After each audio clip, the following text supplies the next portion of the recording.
आजकल महिलाओं में गर्भ धारण ना करना एक आम समस्या हो गई है। एक सर्वे के अनुसार पता चला है 10 में से एक महिला को गर्भ धारण करने में परेशानी होती है। और नॉर्मली जो हमारे समाज है उसमें महिलाओं को ही जिम्मेदार माना जाता है, जबकि ऐसा नहीं है और पुरुष भी इसके लिए बराबर के ही जिम्मेदार हैं।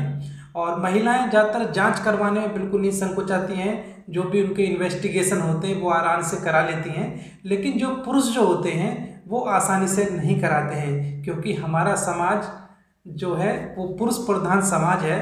और उसमें जनरली क्या होता है कि यदि कोई पुरुष संतान उत्पत्ति नहीं करता है तो उसको हीन भावना से देखा जाता है, तो जबकि ऐसा नहीं है।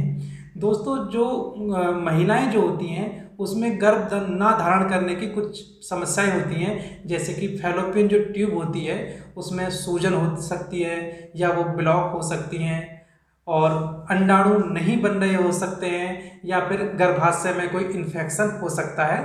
तो ये कारण होते हैं जो कि मेनली महिलाओं में मिल जाते हैं, जिसकी वजह से वो गर्भ धारण नहीं कर पाती हैं। और पुरुष में जो उसके शुक्राणु जो होते हैं उनमें मूवमेंट प्रॉपर ना हो, उनकी गतिशीलता कम हो, या फिर वो कमज़ोर हो, जबकि वो इतने कमज़ोर हो जाते हैं, इतने मोटाइल नहीं होते हैं कि वो गर्भाशय तक जाकर फैलोपियन तक पहुँचे और अंडाणु को फर्टिलाइज कर सके।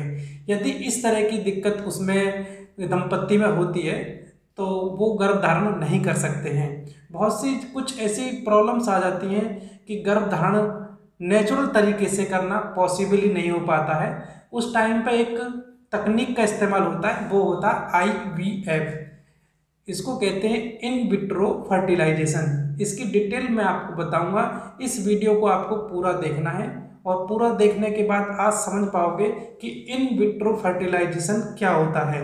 इन विट्रो फर्टिलाइजेशन जो होता है ये महिलाओं में जो प्राकृतिक रूप से गर्भ धारण नहीं कर पाती हैं उनके लिए इस विधि का प्रयोग किया जाता है। और IVF एक कृत्रिम गर्भाधान कराने की टेक्निक है। इस टेक्निक में महिलाओं में दवाइयों के प्रयोग से, इंजेक्शन के प्रयोग से सामान्य से अधिक अंडाणु उत्पन्न कराए जाते हैं, जिससे उसमें बहुत ज़्यादा अंडाणु उत्पन्न होते हैं।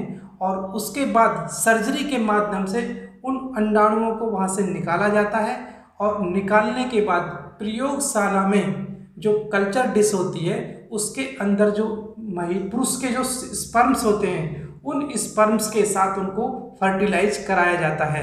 और फर्टिलाइजेशन जो प्रोसेस होती है ये कम 2 से 3 दिन का इसमें टाइम लगता है।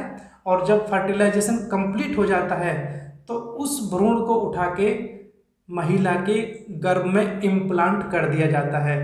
जब उस जो भ्रूण को बच्चेदानी के अंदर इम्प्लांट कर दिया जाएगा तो इसके ब्लड के द्वारा या फिर जो प्रेगनेंसी टेस्ट के जरिए इसकी सफलता या असफलता का हमें पता चलता है। और ये जो पता चलता है ये हमें कम से कम 14 दिन बाद इसका पता चलता है। इस तरह से जो IVF की जो टेक्निक होती है इस प्रक्रिया में 2 से 3 हफ्ते का समय लग जाता है। जो ये IVF की जो टेक्निक होती है वो काफ़ी कॉस्टली होती है। आजकल आपने देखा होगा कृत्रिम गर्भाधान केंद्र या इनफर्टिलिटी सेंटर के नाम से काफ़ी जगह इस तरह के सेंटर्स खुले हुए हैं, जहाँ पर अंडाणु जो महिलाओं से प्राप्त किए जाते हैं और उसके पति के जो शुक्राणु हैं उनको लेकर जो प्रयोगशाला के अंदर उनको फर्टिलाइज कराया जाता है। तो ये प्रोसेस एक हाईली प्रयोगशाला के अंदर होने वाली टेक्निक है, और इस टेक्निक का उपयोग संतान उत्पत्ति के लिए किया जाता है। संतानहीनता एक बहुत बड़ा सब्जेक्ट है। इसको जो जानकारी है वो मैं आपको दूसरी वीडियो में बताऊंगा कि महिलाओं में किन किन वजह से गर्भधारण नहीं हो पाता है, पुरुष में किस किस वजह से गर्भधारण की समस्या हो सकती है।